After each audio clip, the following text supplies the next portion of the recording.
Madame la ministre de l'Éducation, Madame la ministre de l'Environnement, chère Sylvia, Monsieur le secrétaire d'État à l'Environnement, cher Marc, Mesdames et Messieurs, je suis ravi à double sens d'être présent parmi vous.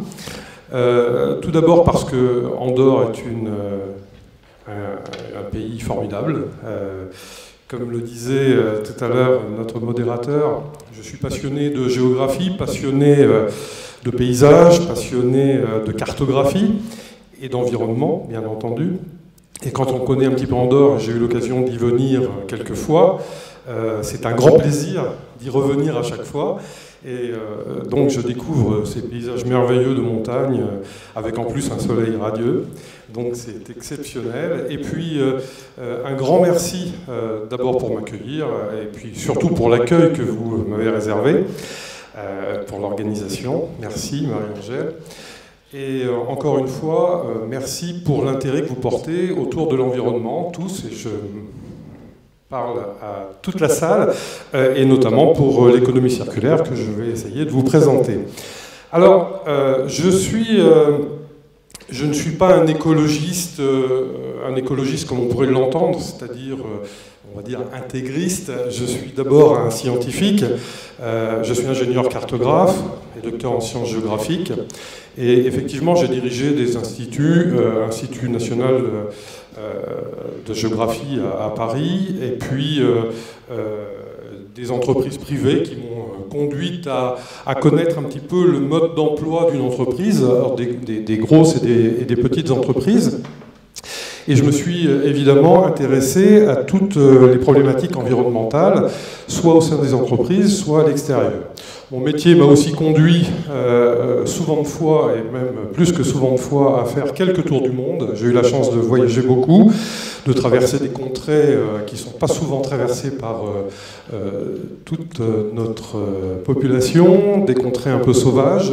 Et j'ai pu ainsi comprendre le fonctionnement de la planète, et notamment de l'environnement, et surtout prendre conscience que cet environnement et cette planète étaient très fragiles, vraiment très fragiles, et qu'il fallait faire un maximum de choses pour pouvoir la protéger.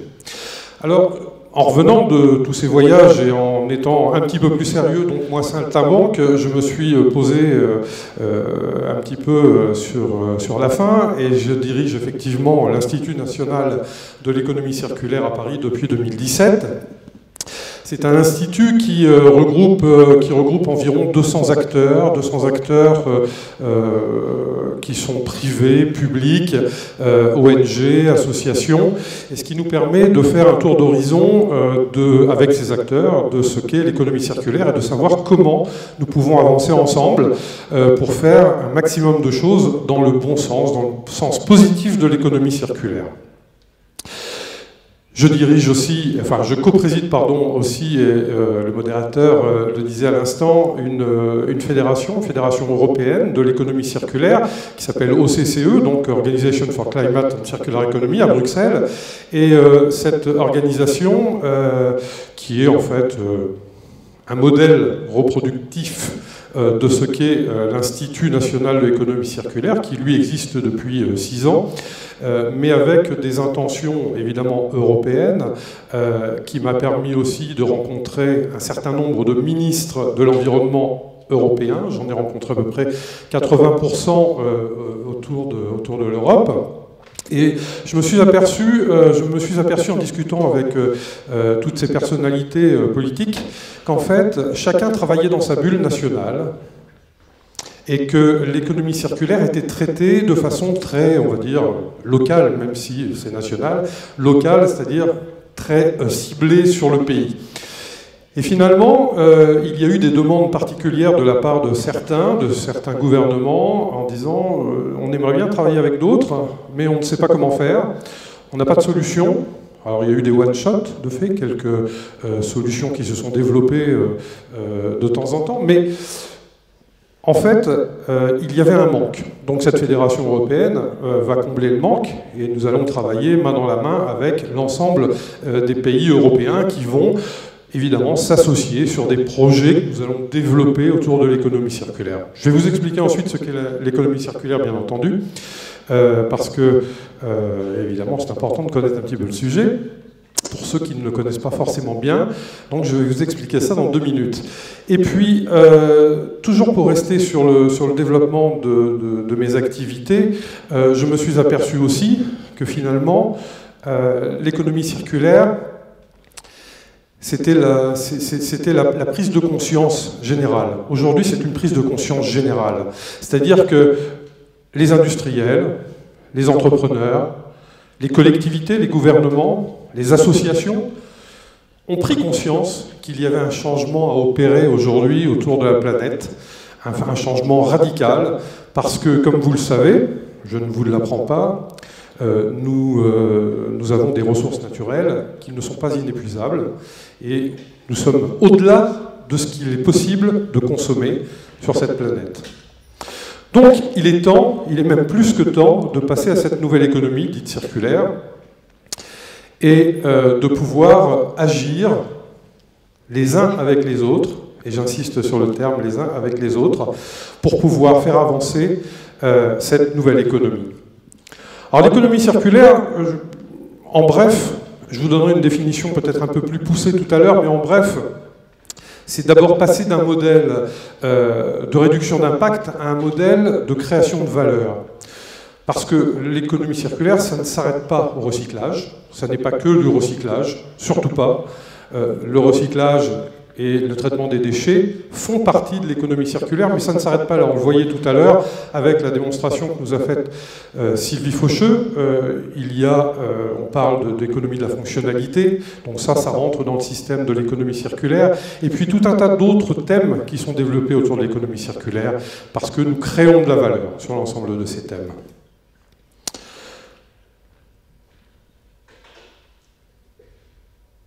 Face à un modèle de production et de consommation plutôt linéaire que nous avons adopté depuis très longtemps, qui tente à creuser la ressource, chercher la ressource, produire, consommer, puis jeter, qui repose évidemment sur un principe très obsolète de l'abondance des ressources naturelles. La prise de conscience collective s'opère sur une nécessité d'une transition vers un nouveau modèle. Ce nouveau modèle, donc l'économie circulaire, dont je vous donnais tout à l'heure la mini-définition, mais je vous donnerai une définition un petit peu plus complète dans quelques minutes,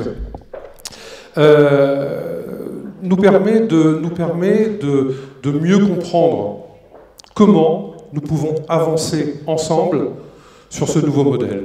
C'est-à-dire que aujourd'hui, les entreprises fonctionnent sur des modèles linéaires. Je vous l'expliquais à l'instant, modèle linéaire, c'est creuser, produire, consommer, jeter.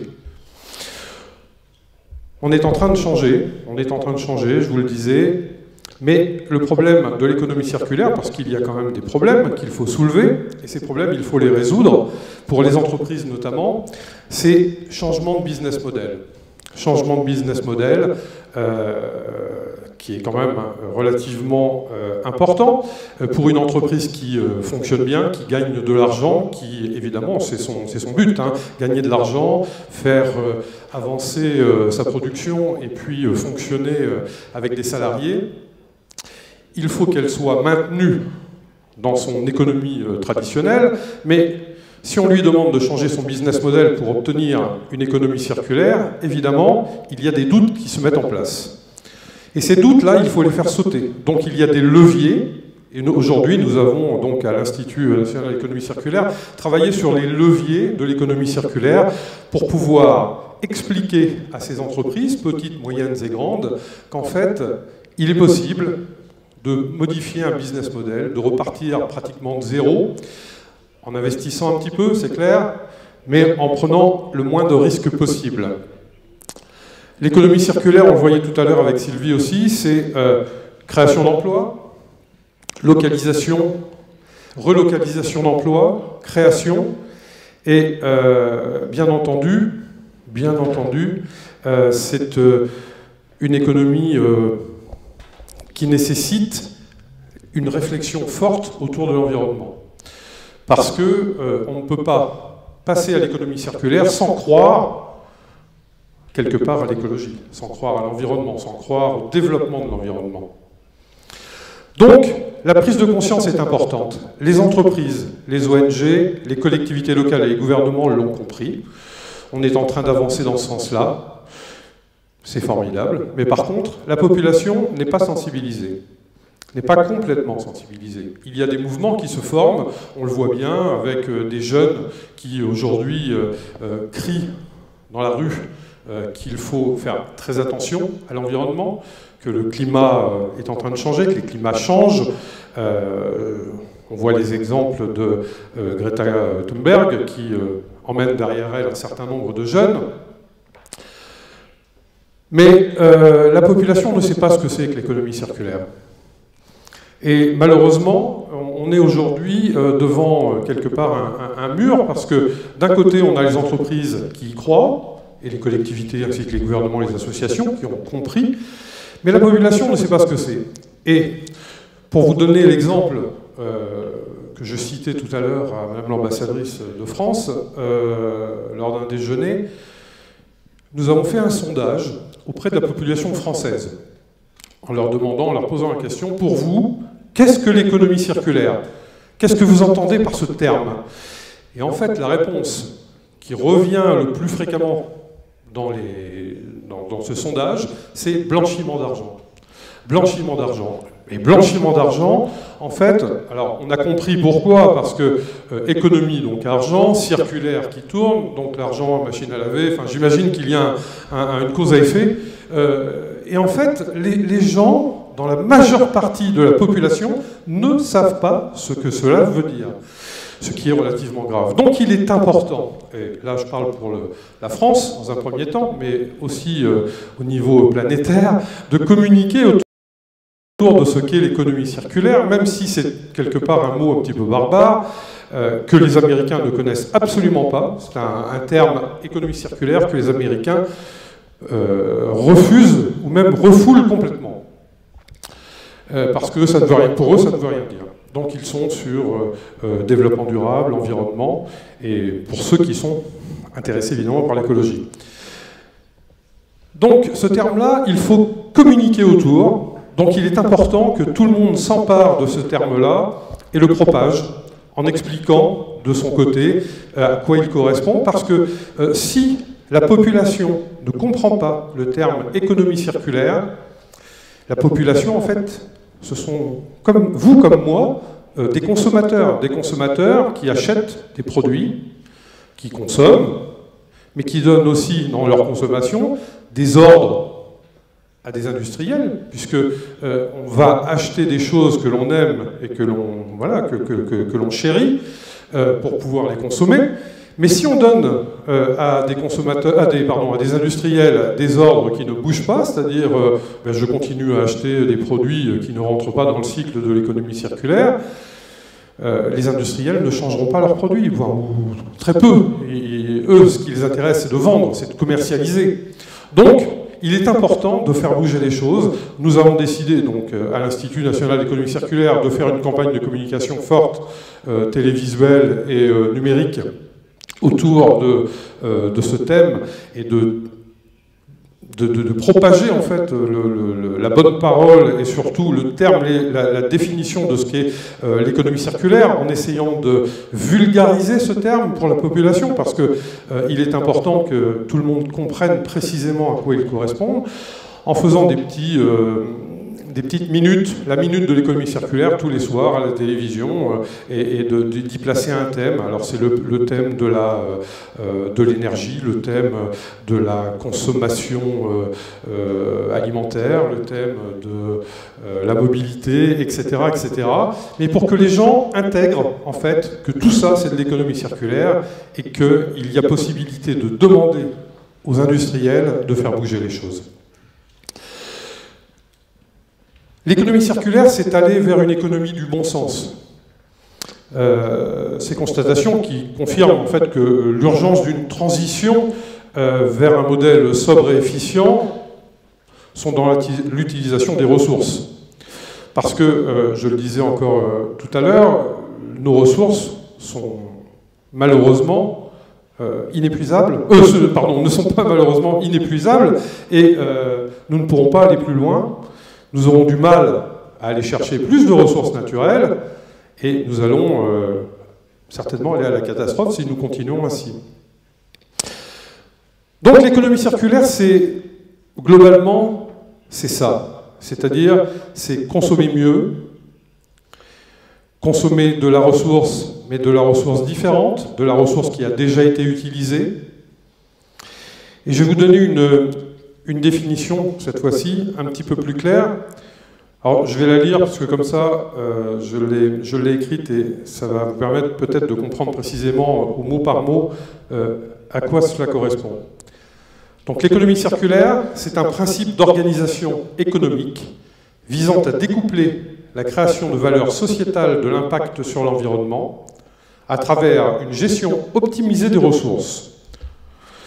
Ce modèle implique bien entendu la mise en place de nouveaux modes de conception, de production et de consommation plus sobres et efficaces, comme l'éco-conception, l'écologie industrielle et territoriale, l'économie de la fonctionnalité, on en parlait tout à l'heure, et tant d'autres thèmes. Mais aussi à considérer les déchets comme étant des ressources. Et ça fait partie aussi de l'économie circulaire. Parce qu'aujourd'hui, si on donne de la valeur à nos déchets, on rentre dans un autre système de fonctionnement économique. On le voit notamment en Afrique, dans certains pays d'Afrique, où j'ai eu l'occasion de me rendre pour faire des constatations et surtout des analyses et trouver des solutions avec certains pays. Il y a une problématique très forte dans certains pays d'Afrique, et notamment en Côte d'Ivoire, par exemple.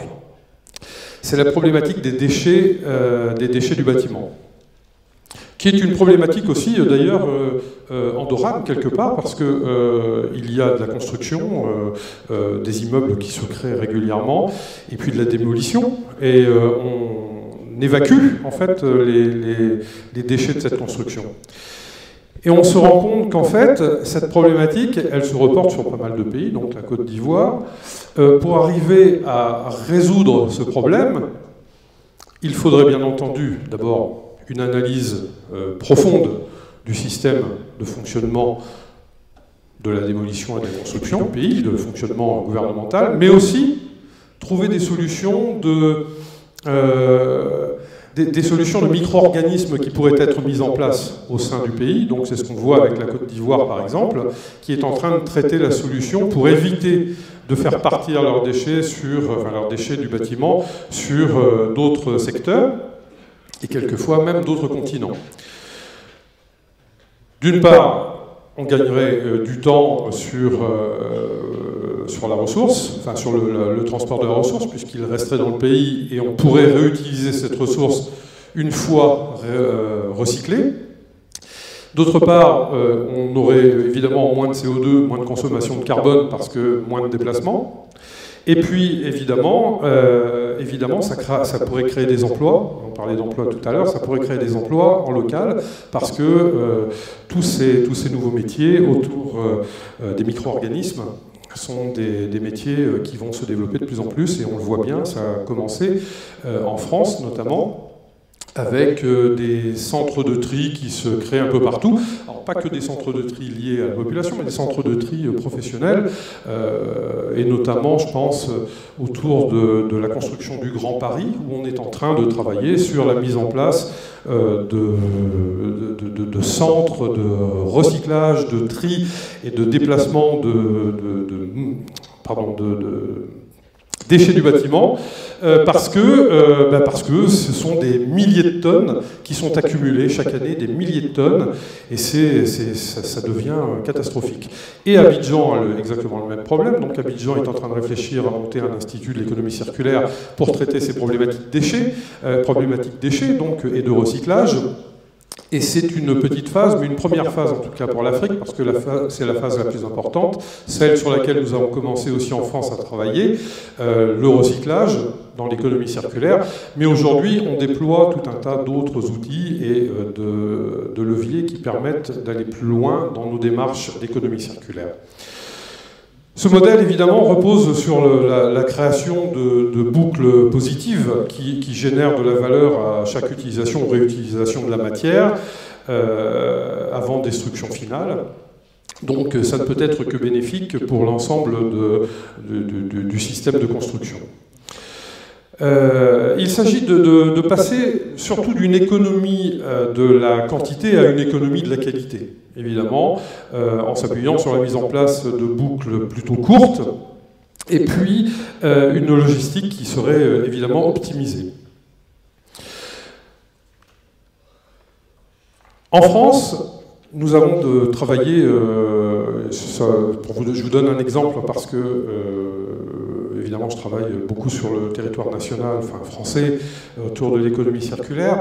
Nous travaillons sur le projet de loi, enfin nous avons travaillé sur le projet de loi qui est porté par Madame Brune Poirson, secrétaire d'État auprès du ministre de la Transition écologique et solidaire. Et ce projet de loi qui, en fait, va redonner un sens à l'économie circulaire qui, quelque part, n'était pas réglementée plus que ça en France, sauf par certaines lois qui avaient été votées à l'époque sur la croissance verte par notamment Ségolène Royal. Et là, on rentre dans le vif du sujet avec ce nouveau projet de loi, ce projet de loi qui vient d'être déposé à l'Assemblée nationale pour validation et qui va voir le jour vraisemblablement avant la fin de l'année 2019. Donc nous avons travaillé sur l'ensemble de ces sujets. C'est aujourd'hui une véritable base de travail pour l'ensemble de la population, mais aussi pour l'ensemble des opérateurs, donc privés, publics, qui voudraient, qui vont s'impliquer dans ce système d'économie circulaire. La loi, elle est basée sur plusieurs points, notamment la formation, l'incitation, la réglementation et la fiscalité. Ce sont les 4 points principaux qui sont traités dans cette loi et qui permettent de transformer les choses et de faire évoluer. Alors, notamment, un point important dans cette loi, c'est la commande publique. La commande publique, parce qu'aujourd'hui, on se rend compte que des aberrations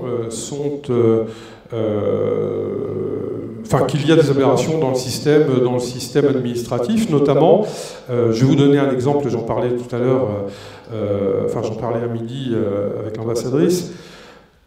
Si on prend la Poste, qui commande des véhicules de façon régulière, donc des flottes de véhicules chez Renault, chez Peugeot, chez Citroën ou autres, n'a pas possibilité d'acheter des véhicules dits de seconde main ou des véhicules qui seraient des véhicules de collaborateurs, donc à des tarifs préférentiels, parce que dans la loi, parce que dans les textes, ça n'est pas possible.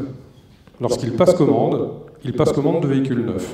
Aujourd'hui, on ne peut pas, donc c'est un exemple concret, on ne peut pas passer commande, lorsqu'on est une administration, auprès d'un constructeur automobile pour des véhicules qui soient des véhicules de seconde main. Pourquoi ? Tout simplement parce que ça n'est pas inscrit dans la loi. Aujourd'hui, ça commence à évoluer, évidemment. Il y a des choses qui sont mises en place au niveau des lois, au niveau du système juridique également, pour pouvoir faire avancer les choses, parce que si on n'arrive pas à traiter ces solutions-là, ce sont des... Alors, je parle notamment des véhicules pour les administrations. C'est déjà, pour la France, c'est monstrueux. C'est en milliers de voitures, milliers de véhicules.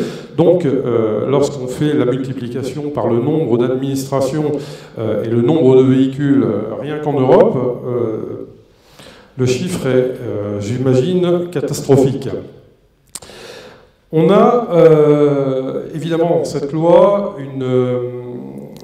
un système de fonctionnement qui est un peu particulier, qui est basé sur le questionnement à la population. C'est-à-dire qu'avant de proposer cette loi, elle a été soumise alors pas dans sa totalité, mais soumise sous forme de questions auprès de la population française pour que la population réagisse. Donc il y avait un site qui était ouvert, un site internet, qui a permis de mieux comprendre de quoi il s'agissait.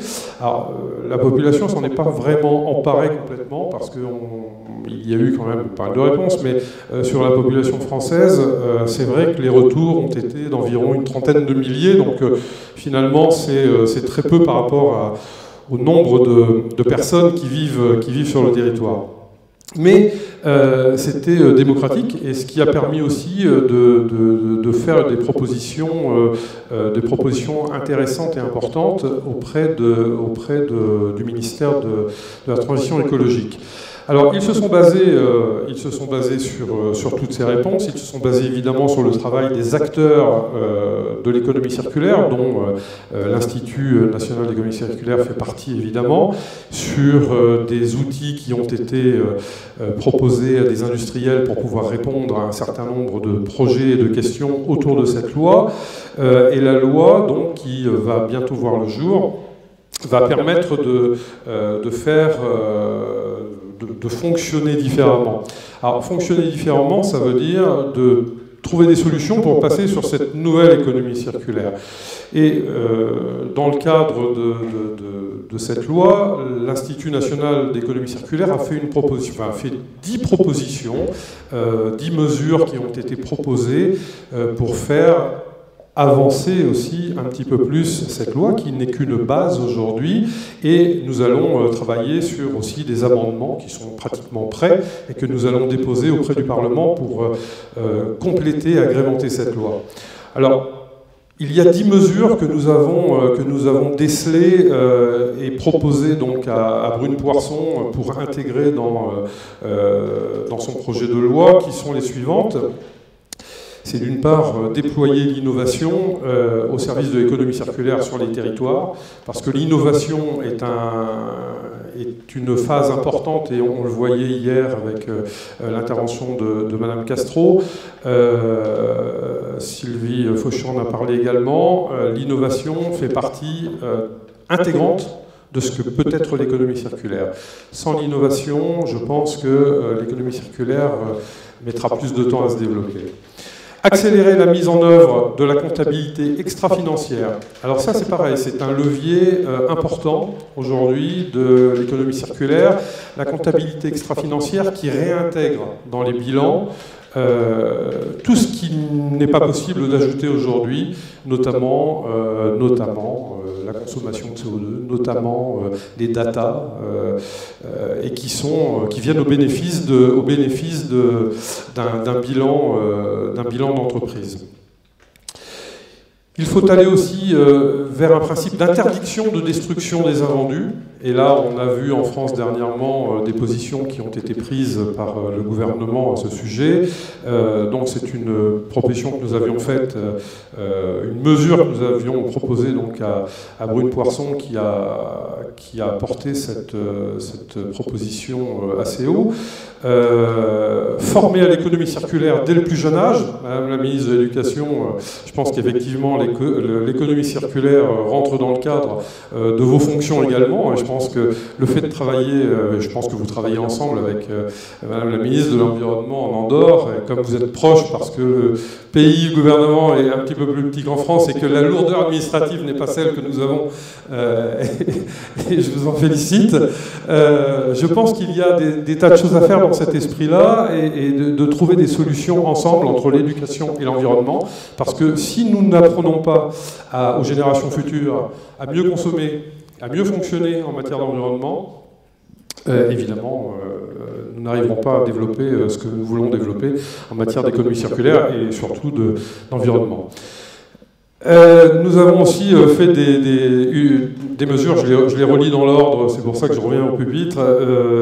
Utiliser la commande publique comme levier majeur de la transition, donc je vous en parlais à l'instant avec l'exemple des véhicules. Former à l'économie circulaire depuis jeune âge, je vous l'ai dit, mais je ne l'ai pas dit dans le bon sens. Créer une fiscalité favorisant l'économie circulaire. Alors, fiscalité pour favoriser l'économie circulaire, ça veut dire que si on réemploie un produit, ou si l'on recycle un produit et qu'on le remet dans le cycle de la consommation, Pourquoi ce produit serait avec une TVA, alors en France les TVA sont de 20% d'une manière générale, certaines à 5,5, mais sur les produits de consommation sont 20%. Pourquoi ces produits ne pourraient pas bénéficier d'une TVA à 5,5 ou 10%, c'est-à-dire une TVA beaucoup plus basse, qui permettrait aux consommateurs d'abord d'acheter des produits qui sont ou recyclés ou réhabilités et donc de trouver une certaine économie autour de ces nouveaux produits et donc d'éduquer quelque part le consommateur. Donc nous avons fait cette proposition-là, nous espérons que la fiscalité va évoluer et que en tout cas le gouvernement va s'emparer du sujet. Pour le moment, il est évoqué dans la loi, mais il n'est pas encore validé. Développer l'incorporation de matières premières recyclées. Alors ça, ça concerne surtout le plastique, évidemment. Faciliter la sortie de statut de déchets pour les déchets non dangereux. Parce qu'effectivement, par exemple, il y a un déchet qui s'appelle le pneumatique, qui aujourd'hui n'est pas considéré comme un déchet et que l'on ne peut pas transporter pour soit un recyclage particulier sur un pays voisin, soit tout simplement parce qu'on ne peut pas non plus ou le brûler. Évidemment, il y a donc toute une réglementation qui se met en place autour du pneu, et si on lui donne un statut de déchet, on va pouvoir le traiter, comme un déchet et pouvoir s'en servir pour le recycler, pour le réhabiliter, pour en faire différents produits ou tout simplement pour l'éliminer. On a évidemment encouragé l'économie de la fonctionnalité, vous en parliez tout à l'heure, l'économie de la fonctionnalité, c'est donc remplacer le produit acheté par un produit, alors je symbolise un produit que nous pourrions utiliser d'une façon locative ou partielle. La fonctionnalité, c'est aussi Blablacar, c'est aussi, je vais citer Darty la Fnac, qui s'est lancé dans le système de la location, la mise en location de produits ménagers. De produits électroménagers. Donc aujourd'hui, vous pouvez vous faire livrer une machine à laver, un frigidaire et toute autre chose, tout en n'en étant pas propriétaire et en pouvant le remplacer 2 ans plus tard ou 3 ans plus tard. Donc là, je connais pas les délais, mais voilà, c'est un peu ce système-là. Et cela fonctionne de plus en plus. On est sur une économie de la fonctionnalité qui se met en place, notamment en France, qui est de plus en plus importante. Et je pense que ça, c'est un des piliers essentiels de l'économie circulaire. Et puis, évidemment, et là j'en parlais, ça peut correspondre aussi au territoire andorran, c'est créer un centre d'expertise du recyclage, en vue d'accélérer l'éco-conception et la recyclabilité des produits qui seraient mis sur le marché. Et ça, c'est peut-être quelque chose auquel il faut penser, je ne sais pas, c'est une idée que je lance, qui peut être récupérée. Parce que aujourd'hui vous avez une problématique en Andorre, mais on en parle et on va en parler encore, puisque avec Andorre et l'Institut national de l'économie circulaire, nous avons signé une convention il y a quelques mois pour pouvoir travailler sur un projet d'économie circulaire andorran et donc une feuille de route qui va mettre évidemment en place un certain nombre de choses pour avancer dans ce sens-là. Nous, on va apporter une certaine expertise grâce à l'Institut qui existe depuis 6 ans et à nos experts qui sont au sein de l'Institut pour pouvoir essayer de vous donner des clés pour avancer plus vite. Mais évidemment, on a besoin d'abord d'expertiser au cœur de Andorre votre système, le système de fonctionnement. Et on a besoin de travailler ensemble de façon très serrée sur ce développement-là, si vous le souhaitez évidemment, mais je pense que oui. Et ça, voilà, ce sont les 10 propositions qui ont été faites auprès de Brune Poirson et qui les a intégrées dans sa loi, dans son projet de loi économie circulaire. Et maintenant, ce projet de loi, donc, qui va sortir officiellement dans les semaines à venir, sera une base de travail pour tout le monde. Et c'est une base de travail qui va évidemment aussi entraîner derrière Alors, qui va faire des petits parce que on a déjà, avec l'Europe, travaillé sur des propositions qui ont été faites par la Suède, par la Finlande, par le Danemark, l'Allemagne, qui vient aussi vers nous pour voir comment on peut lier les forces et travailler sur les mêmes points en essayant de trouver, avec l'Europe, avec la Commission européenne, une certaine synergie possible, parce qu'aujourd'hui, malheureusement, les pays ne fonctionnent, enfin les pays qui sont dans le système européen de la Commission européenne ne fonctionnent pas forcément sur les mêmes bases. Et il va falloir y venir, et je pense qu'il est important que nous travaillions sur ce domaine aussi. Alors, et je parlais de Andorre à l'instant. Je pense que sur le système d'économie circulaire que nous pourrions mettre en place, enfin vous aider à mettre en place à Andorre, il y a une possibilité qui est exceptionnelle.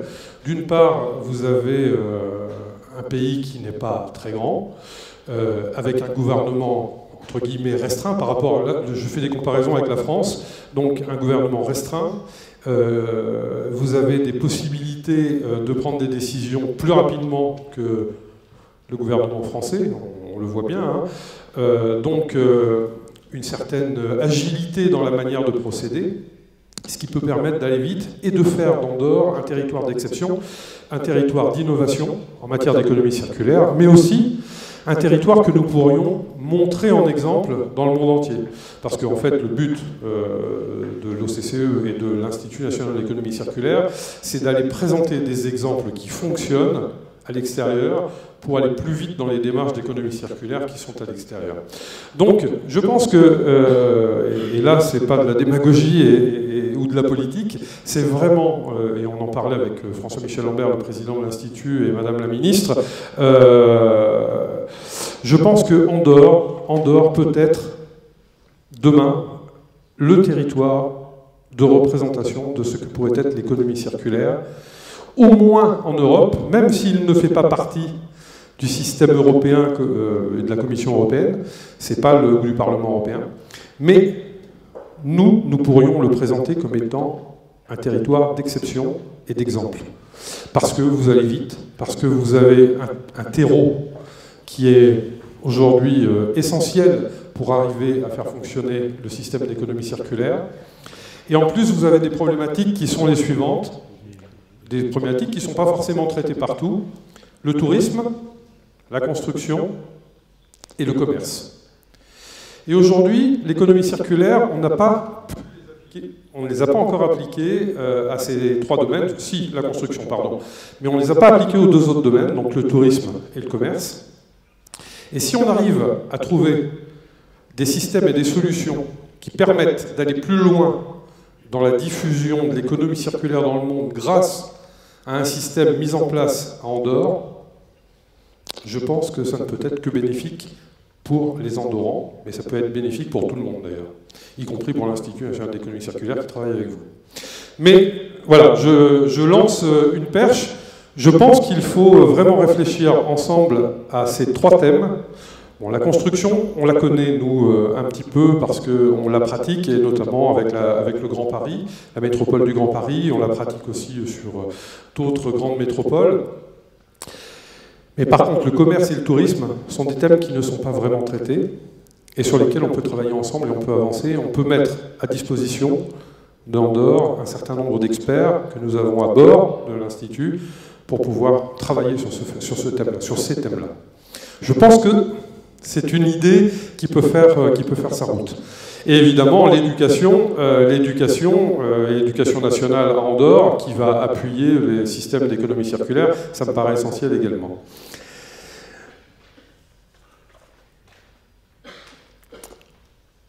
Aujourd'hui, donc en France, on a ce système qui se met en place et qui est déjà existant depuis pas mal de temps, hein, puisque l'Institut existe depuis 6 ans, mais l'économie circulaire, qui ne s'appelait pas comme ça auparavant, existe depuis un petit moment. Bon, Ségolène Royal avait travaillé sur le sujet. On ne l'appelait pas l'économie circulaire, mais la croissance verte.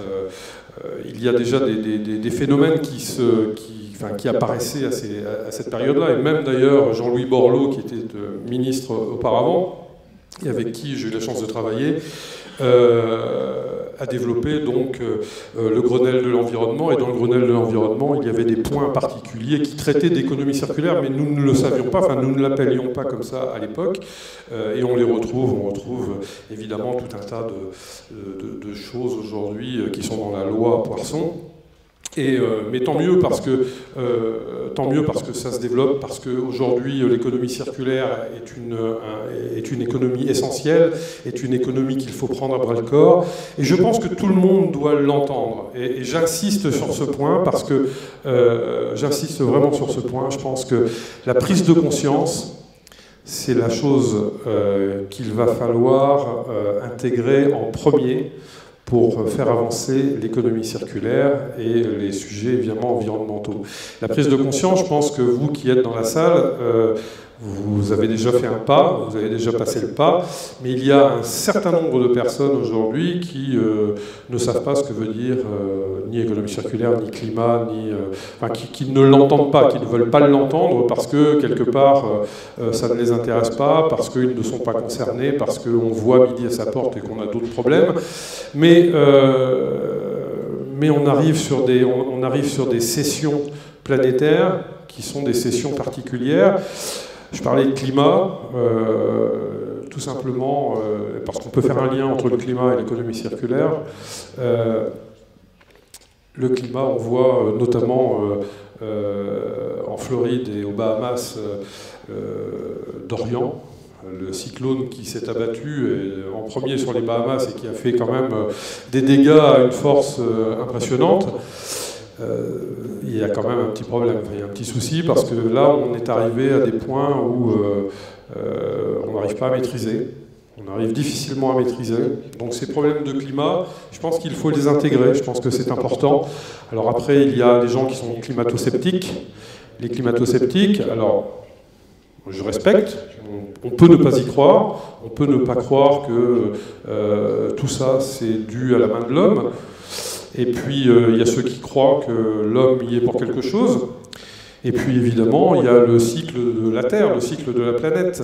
Donc, je pense que l'association des cycles de la planète et de la main de l'homme, avec l'industrialisation que nous avons connue, et notamment en Europe, avec un pic important, ont fait que ces dérèglements sont évidemment inévitables. Mais essayons de mettre un coup de frein, parce qu'aujourd'hui, si nous ne mettons pas un coup de frein, nous allons arriver à des catastrophes terribles. Et c'est même pas pour moi, c'est même pas pour les gens de mon âge, c'est même pas pour ceux qui sont un peu plus vieux que moi, c'est surtout pour nos enfants, pour les générations futures, pour les enfants de nos enfants. Qu'est-ce qu'ils vont retrouver derrière ? Ils vont retrouver une planète que nous avons quelque part un peu détruite, sur laquelle nous n'avons plus rien à manger, avec des migrations climatiques importantes, donc des problèmes migratoires qui vont s'amplifier. Alors je ne veux pas rentrer dans le catastrophisme, mais c'est juste pour donner une image de ce qu'il ne faudrait pas avoir, parce que je pense qu'aujourd'hui, on n'a pas le droit de laisser des images négatives à nos enfants. On n'a pas le droit, c'est pas possible. Les générations futures vont nous en vouloir si nous donnons cette image négative de ce qu'est la planète. Donc on ne peut pas le faire.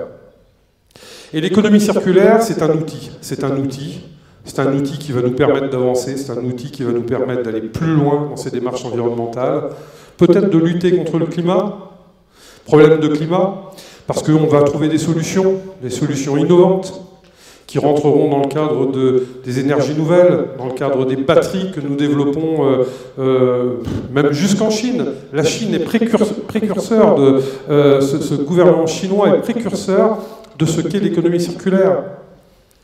Là, je pars en Chine en octobre pour rencontrer des chefs d'entreprise et tenir une conférence autour de l'économie circulaire. Et en discutant avec un certain nombre de présidents d'entreprises et même de gens au gouvernement, on s'aperçoit qu'en fait, les Chinois sont très en avance.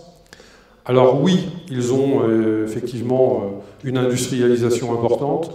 Oui, il y a eu de la destruction de fait aussi, mais ils vont très très vite et ils sont en train de foncer et de défoncer même les murs pour pouvoir aller plus loin sur des outils d'économie circulaire et d'environnement. Donc faisons la même chose partout dans nos petits pays, la France, l'Andorre, l'Italie, l'Espagne. L'Europe veut passer le pas, et il faut passer le pas, je pense qu'il faut vraiment passer le pas. Alors, les États-Unis, je ne sais plus qui en parlait tout à l'heure, c'est vrai que les États-Unis, avec un président comme Trump, il y a certains blocages, malheureusement, mais les Américains ne sont pas tous comme ça, il ne faut pas tous les prendre comme M. Trump. On peut respecter sa position. Pourquoi pas moi je pense qu'il se trompe, mais c'est un avis personnel. À côté de ça, j'ai rencontré un certain John Kerry il y a quelques semaines à Paris. J'ai eu l'occasion de le rencontrer, de discuter avec lui.